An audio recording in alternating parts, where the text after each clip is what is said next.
But how am I going to do that thing? The who is me, paving a road for others to follow and find a welcome sign. The where is listenandbeheard.net, a home for podcasters and columnists to shed light in the world. The why is I need to communicate.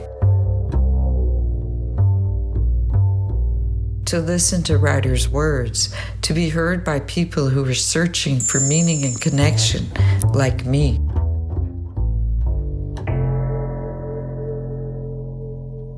Living it.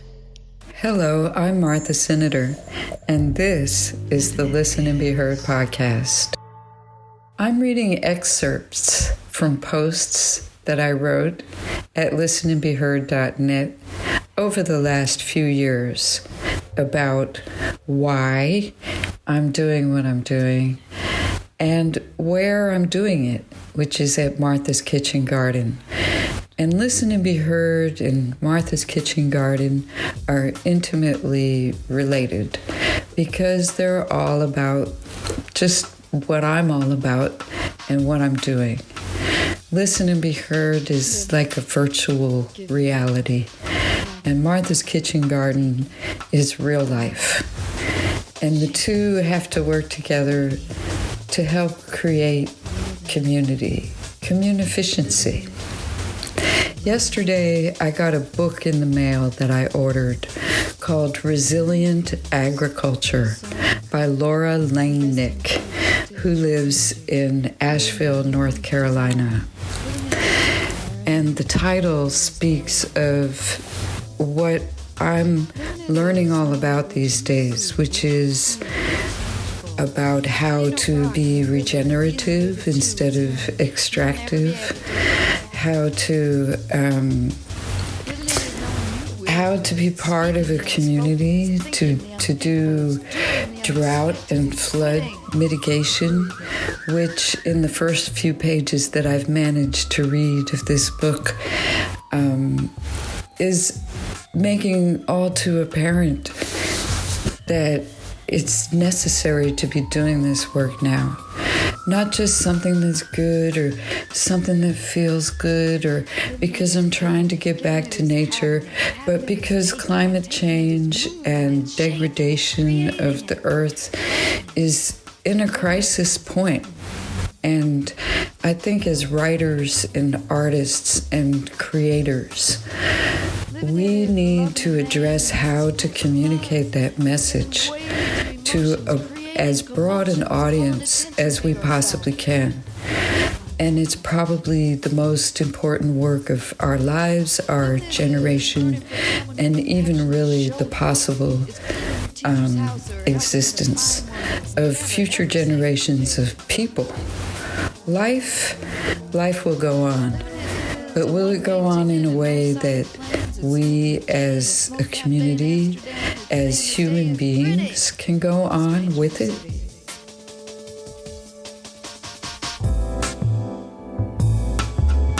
Living it is giving it is having it is taking it is moving it, shaking it, creating it, loving it.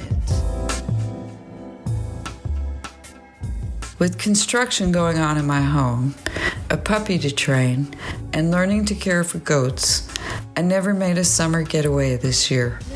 So, these last couple of weeks, I decided on a stay workation that involved me abandoning work, in quotes, and wrestling instead with the wooded portion of the property, which I really have not managed properly before now. The thorny vines, underbrush, and fallen trees made it slow and treacherous. I have scratches and a rash, either poison oak or ivy or both, and I have discovered muscles I didn't know could get sore. The work has been exhilarating. I wake up in the middle of the night thinking that I am in the woods and not in my bedroom. I have done much more than I knew I was physically capable of, and that is the greatest thing that I have learned this month.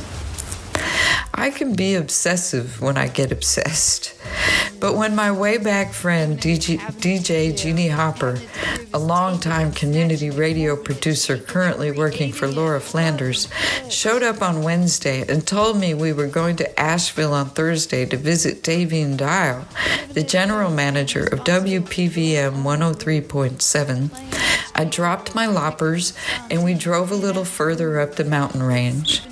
Squats and ancient convents, it's running up against police, getting thrown into the streets where you belong, because living it is subletting. Would you like to be part of the original crew that is going to create something great for the community you want to serve? Now is the time to get in touch. Editor at listenandbeheard.net.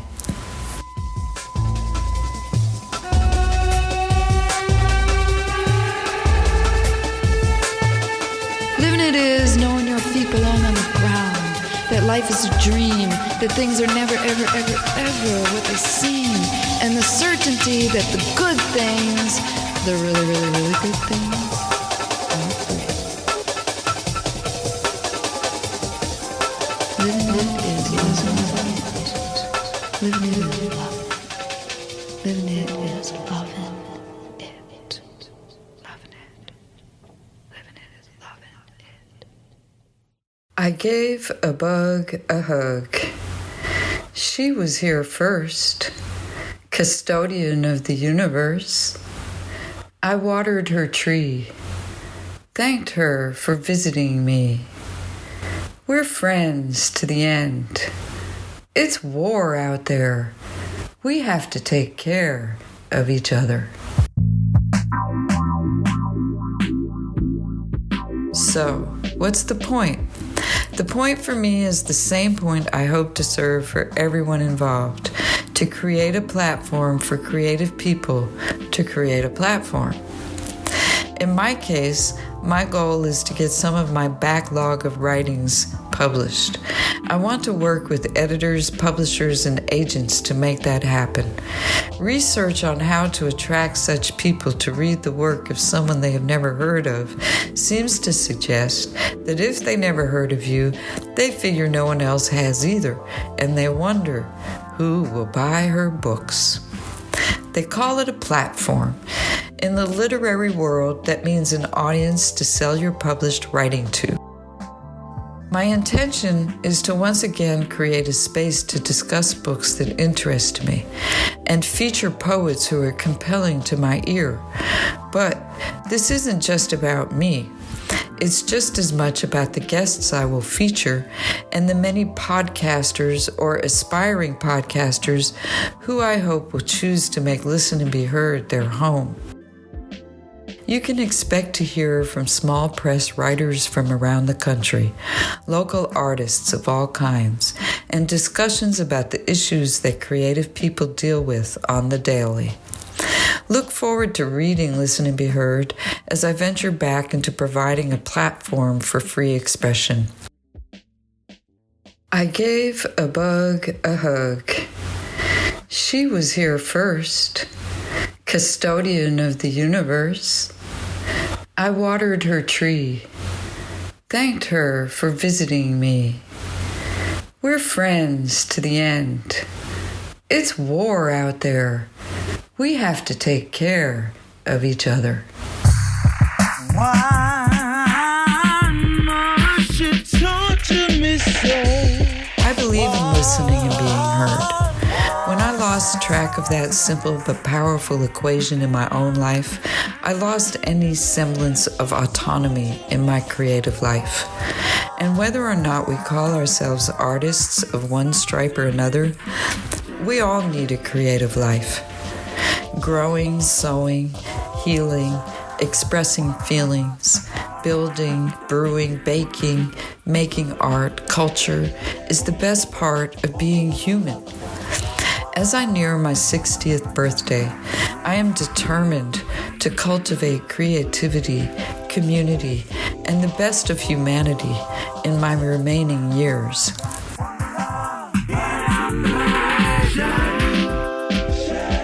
Davine was very generous with her time and her knowledge. I learned quite a bit listening to her talk about becoming a licensed radio station and what it takes to keep it running. She is an inspiration to me and a possible mentor as I work toward establishing the Listen and Be Heard network here in Greenville. All has not been quiet at Listen and Be Heard while I was cutting thorny vines. Cindy Combs is a former staff member of Listen and Be Heard Weekly in Vallejo, California. Since those days, she has become the most popular massage therapist in Vallejo. She has posted her first article here for the column Lighten Up, something that we should all remind ourselves to do. So welcome back, Cindy. I am currently kitchenless, so I have been going out to eat a bit, and last night I took in a bit of erotic poetry slam with my dinner at the Radio Room. Wits End Poetry is one of the longest running poetry events in the South, and they have a faithful and encouraging crowd. I was first on the open mic list, so I gave them a little foreplay and came on home long before the climax of the night. If you write poetry, please submit. Poetry is the backbone of Listen and Be Heard. A tiny, tiny fly flew by, asked, "Do I know how food grows or the cost when the war on insects is lost?"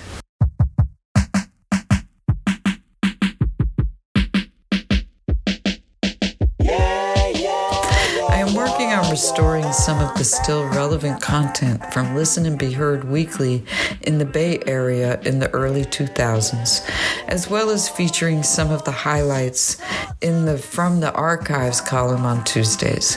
But my goal is to get some of those writers to return, as well as find new contributors from pretty much anywhere who want a home where their arts-related content is relevant and celebrated, and commercial-free.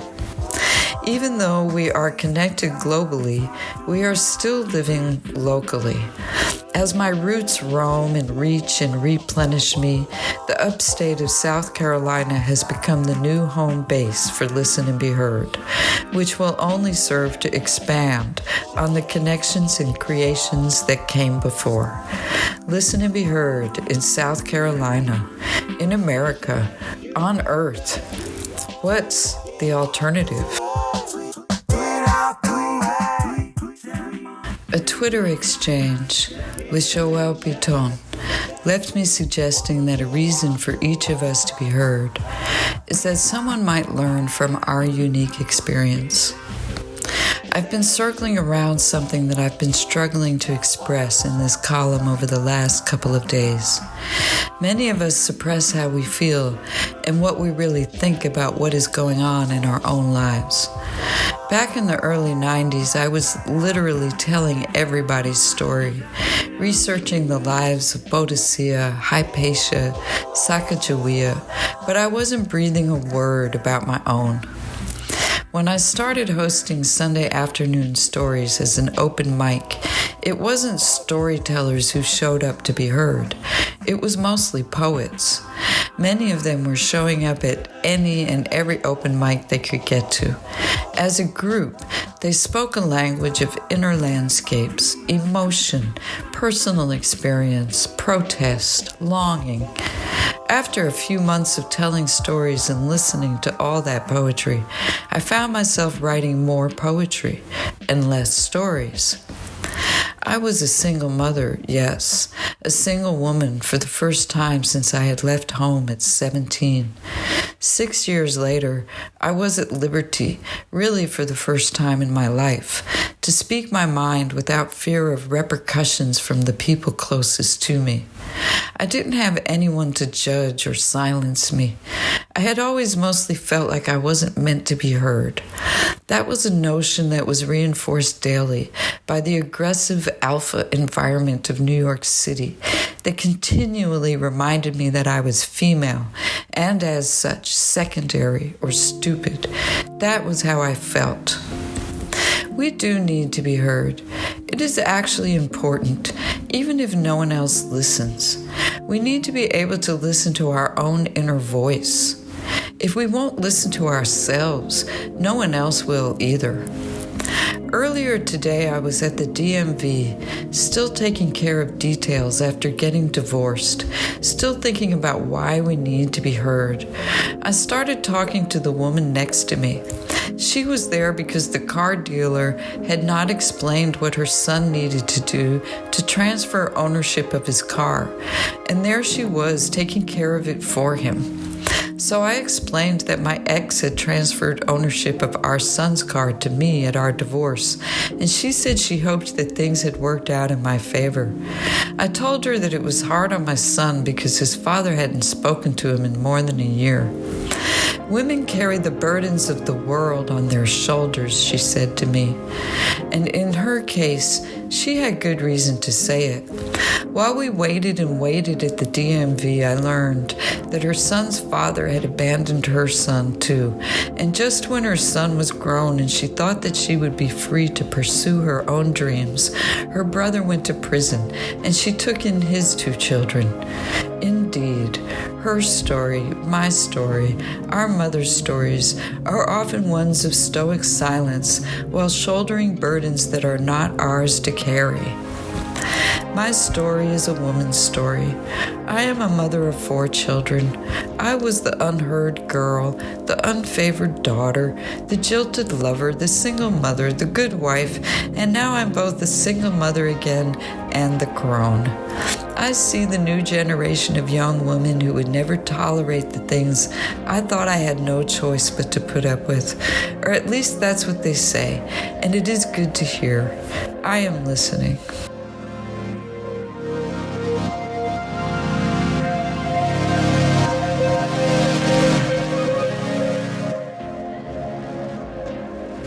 I was trying to just begin telling you the why and how and when and what's coming with Listen and Be Heard.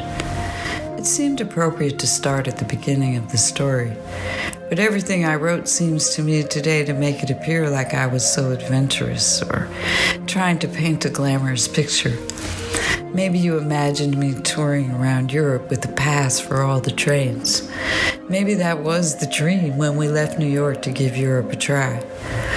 Trying to tell my story can be tricky, but I'm not trying to tell my story. I'm reading you the previous chapters of Listen and Be Heard from my faulty memory, because there is another chapter coming.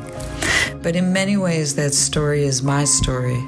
I said I wanted to be really real with y'all, so here is another angle of the same story. I was knocking around Europe for about 5 years with a jazz musician more than twice my age. We had previously been living together on East 3rd Street in the early 80s, just after I graduated from high school. I had a severe case of low self-esteem. Our daughter was born in Paris under dire circumstances. I wrote a bad check to get out of the birthing clinic. Eventually, both our relationship and living situation hit rock bottom. It finally dawned on me that this was no way to raise my daughter. In 1990, I was 26, estranged from my well-to-do family, a single mom in the East Village, struggling to work and raise my daughter. I found some feeling of family from a couple places. One was a gathering of the tribes, where Steve Cannon gave me both employment and encouragement. The other was WBAI Radio, where I had an opportunity to volunteer as a producer and on-air host.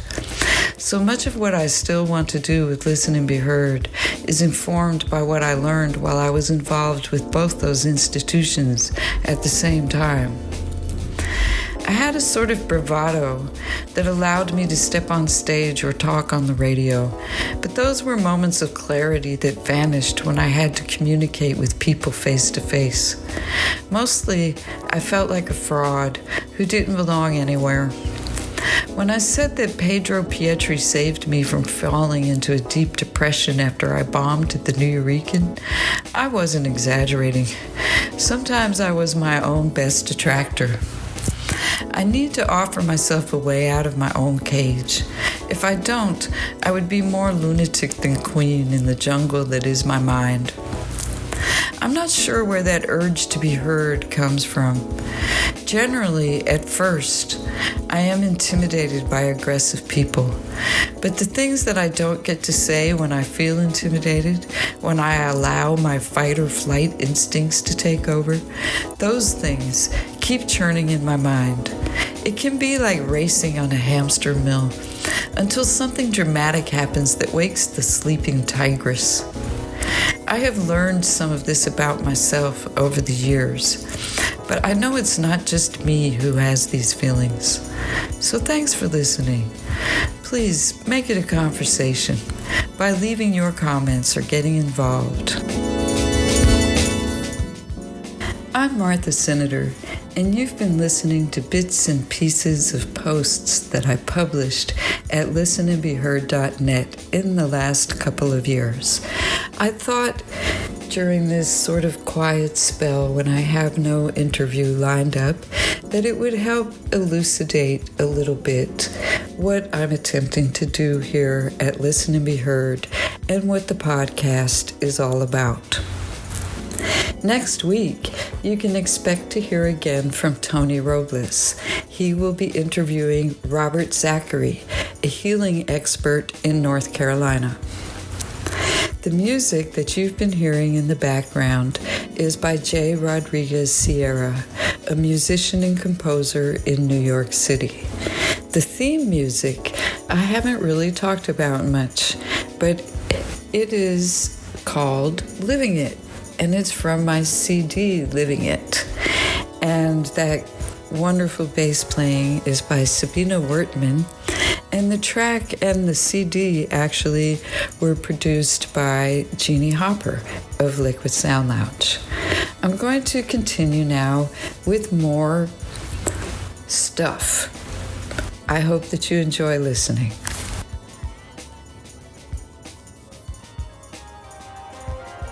All while my children were growing up here on this mountainside. When it rained, the water flowed into our little valley, ran into the pond, and then the creek. Sometimes during the rainy season, there was more water than the drain pipe could handle. But then, in the summertime, there would be weeks on end with no rain.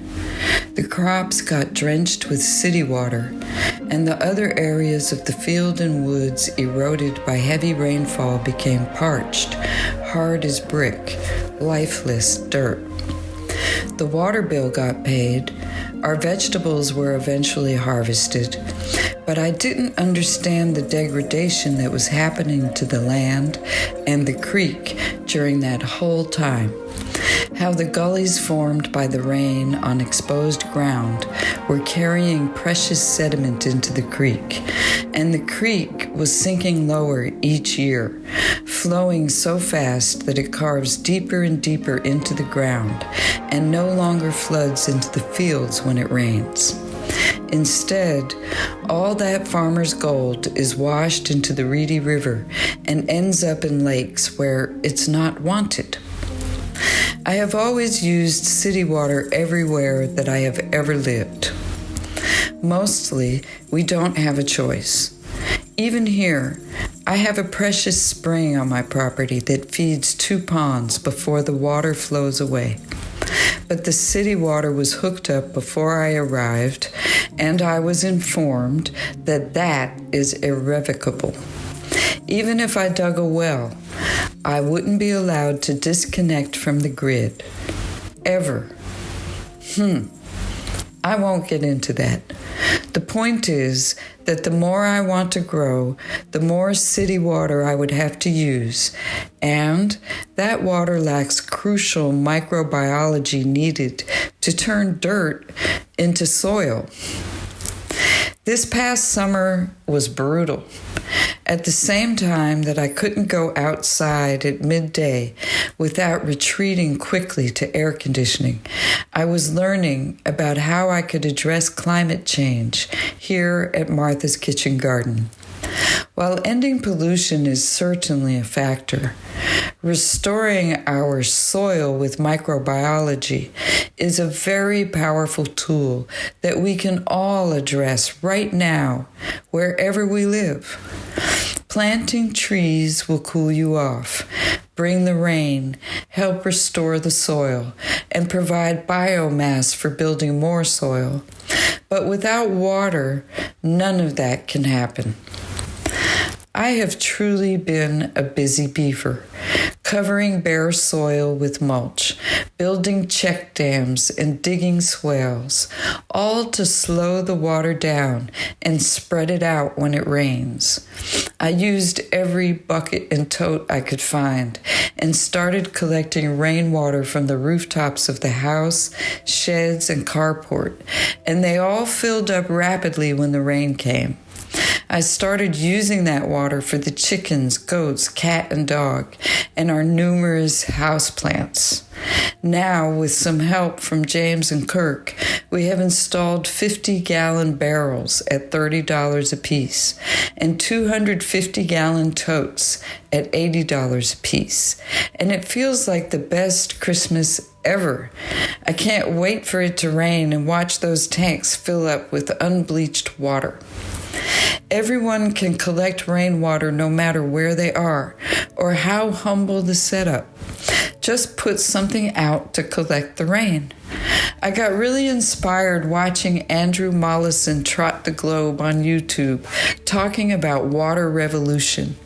He shows examples of people around the world collecting water in urban and rural settings. One woman in a city in India had a setup to make potable water and was growing food on her roof and keeping her family hydrated during a water shortage.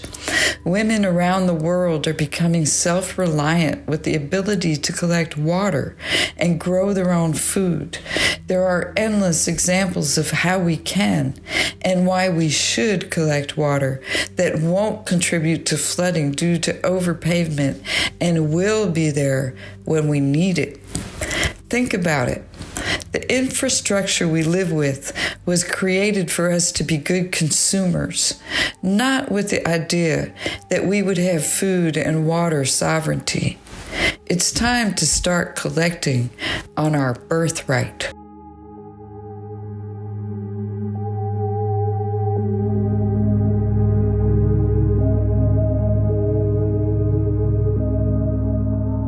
As if losing 8 innocent little ducklings wasn't enough for 1 week, our beloved old dog Mercury also passed away. He and I spent the last couple of years together, with him following me everywhere, whenever I was outside. He finally was just too feeble for the hills on this mountainside, and he wasn't able to move around much at all. He was a faithful, loving dog for more than 12 years, and we all miss him and his barking. I've been thinking that even with the heartache, I get much pleasure from living with animals, and how they are as much a part of a community as the people. The Muscovy ducks look beautiful on the water when I leave and come home, and they follow me around, making funny hissing sounds and wagging their tails. They also keep the ponds cleaner and eat mosquitoes and fertilize the field. The goats are endlessly entertaining. They also eat brush and recycle nutrients into the soil.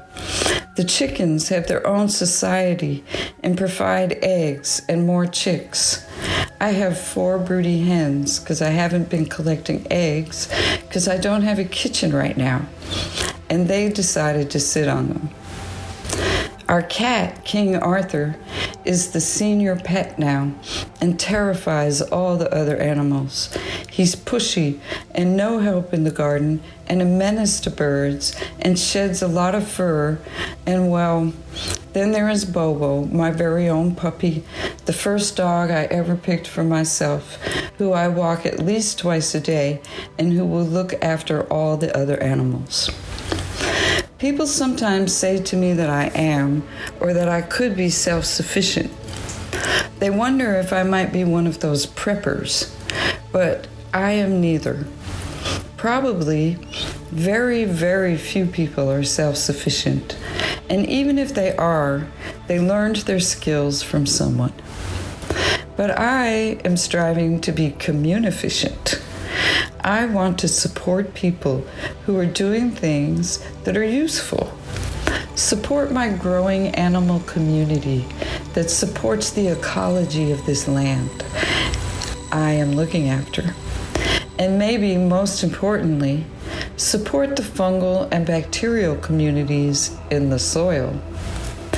Addressing erosion and water flow and depleted creeks extends beyond the arbitrary lines of our individual plots.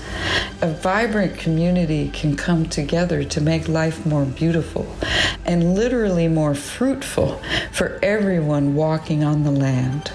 That just seems like so much more fun than flying solo.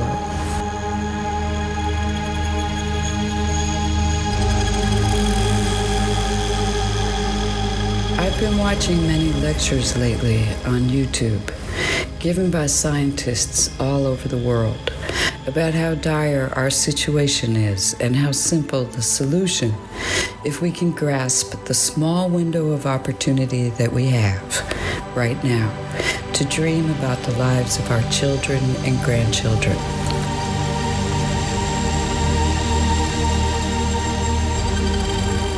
Having recently been reminded of an American icon of a previous generation, I have an imaginary meeting going on in my head between Carl Sandburg, Martin Luther King Jr., Atassa Soltani, and Michal Kravchik.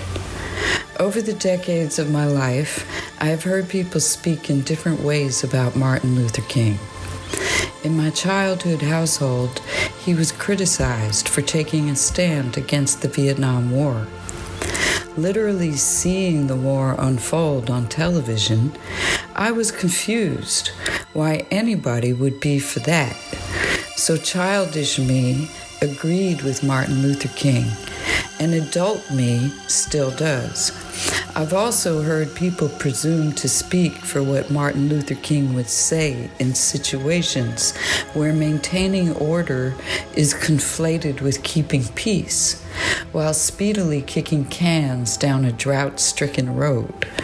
Today, I presume only to speak about how I can carry forward what the American dream means to me.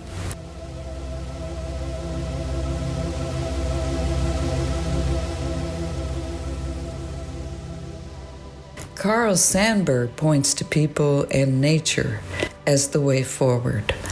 Martin Luther King points to a path that includes everyone. I hold their messages in my heart and mind as I listen to the people today who speak for peace on earth. I have spoken before about supporting the water protectors, but we all need to and can be water protectors right where we live. While the official folks pass around carbon credits, the people should restore stewardship of the land to the people who know best how to get on the path to restoring cool, clean water to the landscape. The ones who never forgot. If we can take their guidance, we can avoid wars over water and render futures trading on water a pointless activity. People who bottle water probably don't want you to know how to capture the rain and use it to make your life better and cool the climate, no matter where on earth that you live. It's your human right to keep water in your landscape as long as there is human life. And that is the question right now.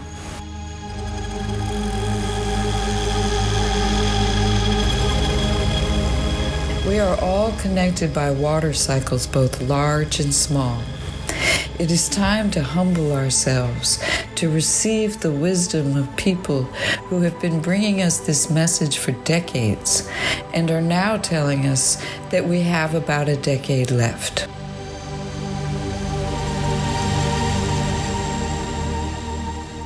As artists and creative people, Our works could not be put to any better use than to spread the message of the Amazon Sacred Headwaters Initiative and the New Water Paradigm in Slovakia, and many other examples around the world.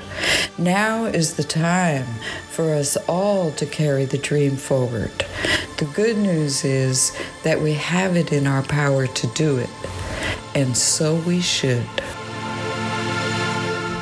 Posted January 16th, 2023 in Columns from Martha's Desk, where you could find links to Amazon Sacred Headwaters Initiative, New Water Paradigm, and more. I am a rare, unnamed flower.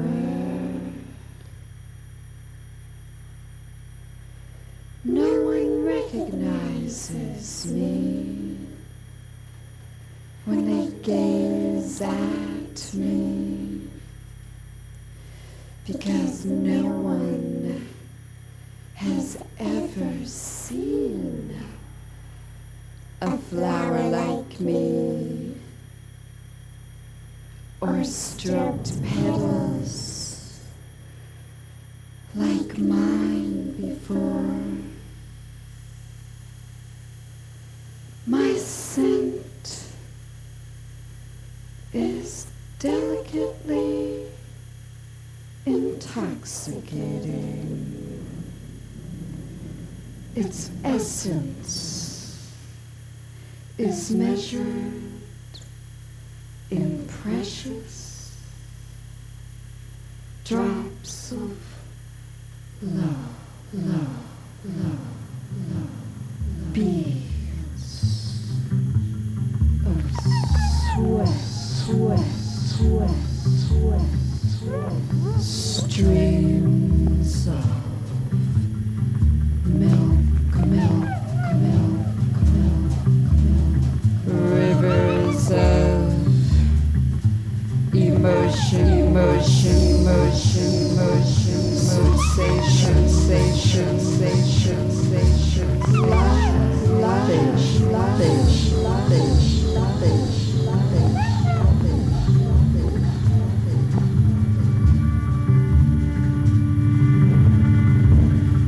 I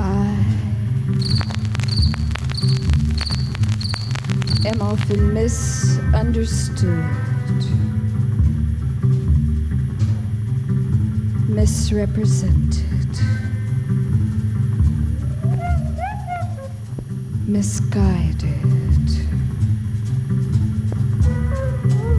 intimate with misfortune,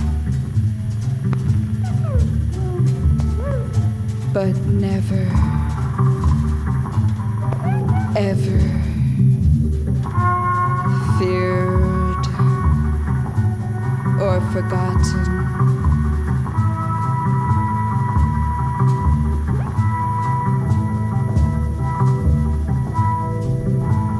Women trust and love me.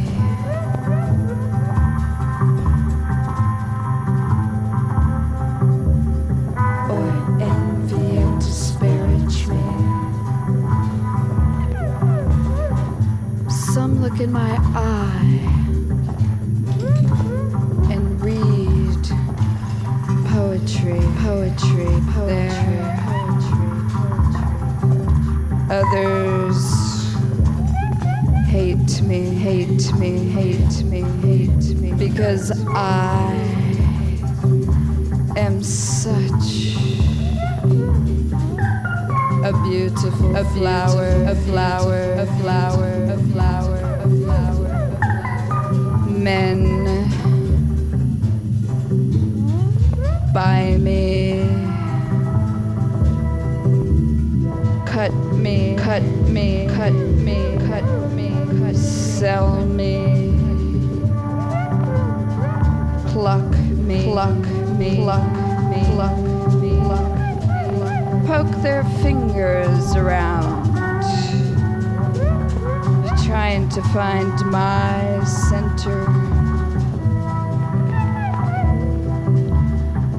Put aspirin in my water and marvel at my resilience.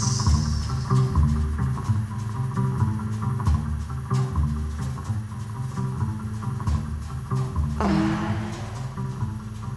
am a rare, unnamed flower.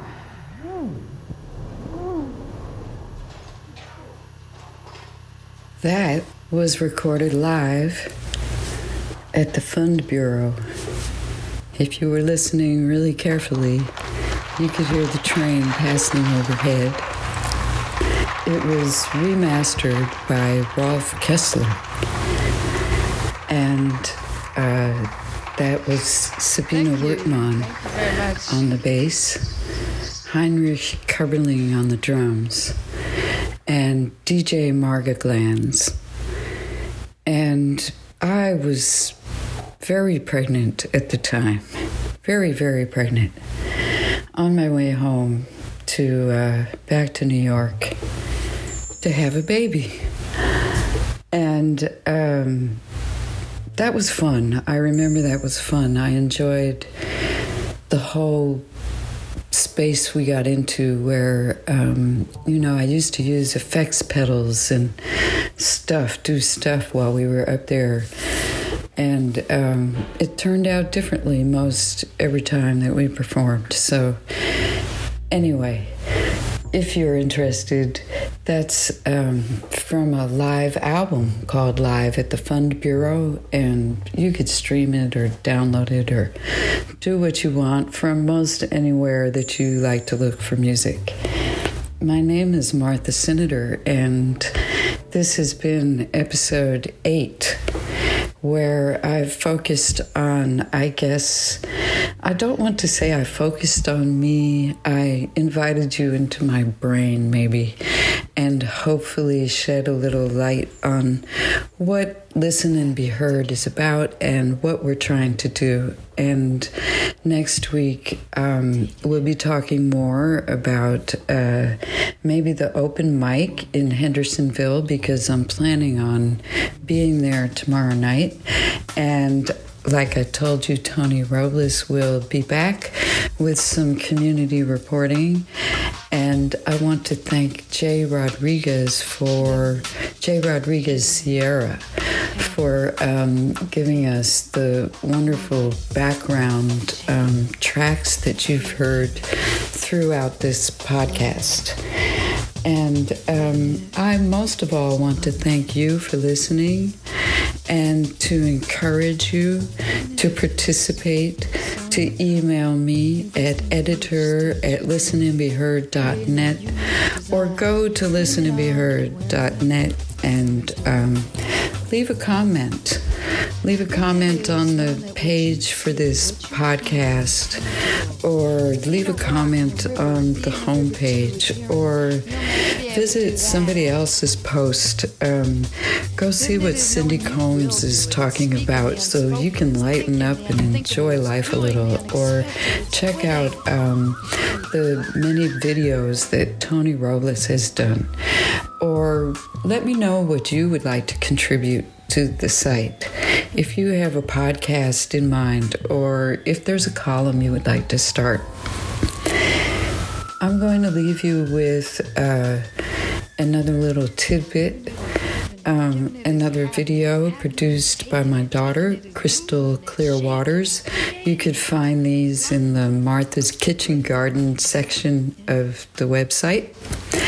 And it's been all about turtles lately, so we're not going to change that. This was exciting. Creating commotions, calling attention to yourself. And I got that. That's fucking big. Yeah, that's actually big. So I copied your track, though, Kirk. I made 2 more. I got one over there and one. Maybe you take a look and see what you think. How I did. Because I came down here and something that just like chewed the sock off. But I didn't. I was waiting for you. I don't know how to do this turtle. Oh no! Boy, I thought he You're not got even you, boy.